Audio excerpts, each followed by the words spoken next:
할렐루야. 성삼위 하나님의 성호를 찬양합니다. 하나님께서 창조하신 이 세상을 바라보시면서 보시기에 좋았더라 했습니다. 하나님 보시기에 좋은 이 세상, 우리도 바라보기에 좋은 하루가 되기를 바랍니다. 잠언서 28장 1절로 28절의 말씀을 가지고 성실히 행하는 자라는 그 주제로 우리가 묵상한 것을 나누어 봅니다.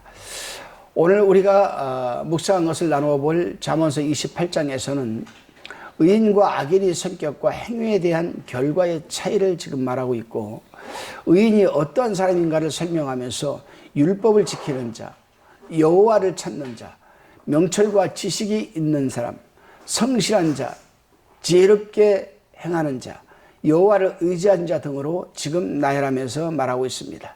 먼저 본문 1절로 5절까지의 내용을 살펴봅니다. 본문 1절에 악인은 쫓아오는 자가 없어도 도망하나 의인은 사자같이 담대하느니라 이렇게 말합니다. 악한 사람은 늘 마음이 불안하고 누구에게 쫓기는 것 같이 초조하고 생활에 안정감이 없습니다.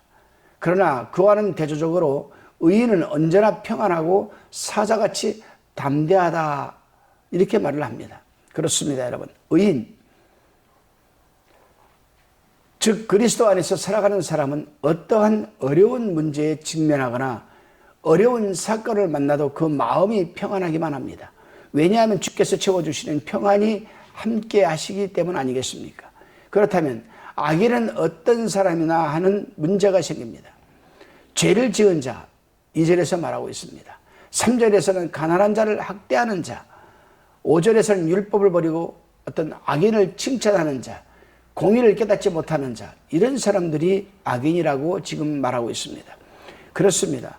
5절에서 말하는 것처럼 국가의 부정과 부패가 많아지면 부패한 정치인이 많이 나타나서 국가는 어지럽고 혼란스럽기 마련입니다. 그러나 하나님을 경외하고 의롭게 사는 사람이 정권을 잡으면 그 나라가 견고하게 탄탄대로를 걷게 될 것입니다. 저는 이 말씀을 읽고 묵상하면서 지금의 천 우리나라를 생각해 보았습니다. 지난 5년간을 생각해 보았습니다. 또 지금의 현재를 한번 생각해 보았습니다.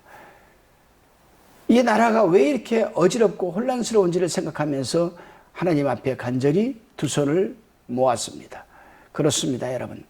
여러분, 나라를 위해서 기도 많이 하시기를 바랍니다. 본문 6절로 20절까지의 묵상 내용입니다.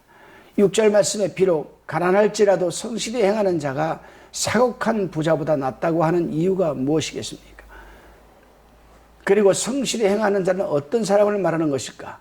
그렇습니다. 본문 6절을 잘 읽어보면 서두에 성실히 살아가는 자가 아니라 성실히 행하는 자라고 말하고 있습니다. 행하는 자. 성실히 살아가는 자가 아니다. 성실히 행하는 자. 이 말씀은 비록 가난하지만 그럼에도 불구하고 하나님의 말씀에 순종하여서 말씀대로 행하는 자를 말하는 겁니다. 이런 사람은 가난한 중에도 자기 처지에서 어떤 행복감을 누릴 수가 있고 내세에 기업이 있으며 환난 날에도 소망이 있는 것입니다. 그렇다면 누가 성실히 행하는 자일까? 7절에 보니까 율법을 지키는 자라고 말하고 있습니다.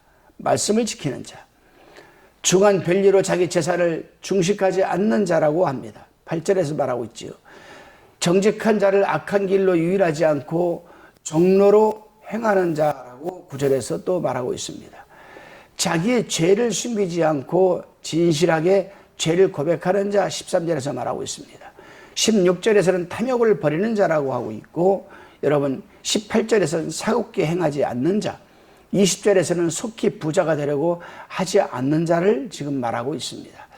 여러분 이 가운데 하나도 들지 마시기를 바랍니다. 다시금 본문 21절로 28절입니다.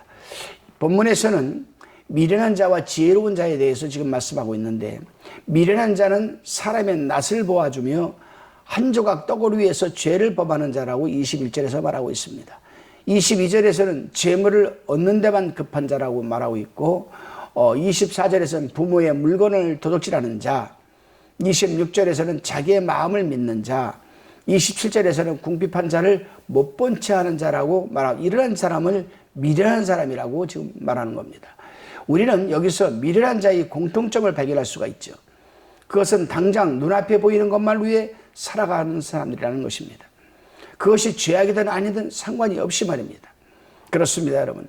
사람에게는 육신만 존재하는 것이 아니라 영혼까지 존재하기 때문에 세상을 살아갈 때 육신만 생각할 것이 아니라 영혼까지도 생각을 해야 되는 것 아니겠습니까? 육신은 잠깐이지만 영혼은 영원하다는 것을 잊지 마시기를 바랍니다. 그래서 전도서 12장 7절을 보게 되면은 또 전도서 12장 7절에서 흙은 여전히 땅으로 돌아가고 신은 그 주신 하나님께로 돌아가기 전에 기억하라라고 말을 하는 겁니다. 여기서 흙은 인간의 육체를 말하는 것입니다. 우리가 죽어서 어떤 우리 육체는 본래의 모습인 흙으로 돌아가지만 하나님께서 불어넣어 주신 영은 하나님께로 돌아가서 우리가 세상에서 살던 모습을 갖고 심판을 받게 되는 겁니다. 창세기 2장 7절과 히브리서 9장 27절을 한번 읽어보시기 바랍니다. 여러분, 오늘 하루도 우리는 한 줌의 흙이라는 것을 잊지 마시며, 우리가 한 줌의 흙이 연약하게 짝이 없는 한 줌의 흙이지만은 그 흙 속에 하나님께서 생기를 불어넣어 주어서 생명, 영적인 존재가 되게 하셨다는 사실을 잊지 마시기를 바랍니다. 기도 드리시겠습니다. 주님, 언제나 주님의 말씀 안에서 살아가게 하옵소서. 그래야 주님께서 채워주시는 평안을 누리게 하여 주시고 근심도 두려움도 물러가게 하옵소서. 아무리 힘들어도 눈앞에 보이는 것만을 쫓아가지 말게 하시고 영원한 삶을 바라보기 위하여 준비하는 삶을 살아가게 하여 주시옵소서. 감사드리오며 예수님의 이름으로 기도드리옵나이다. 아멘.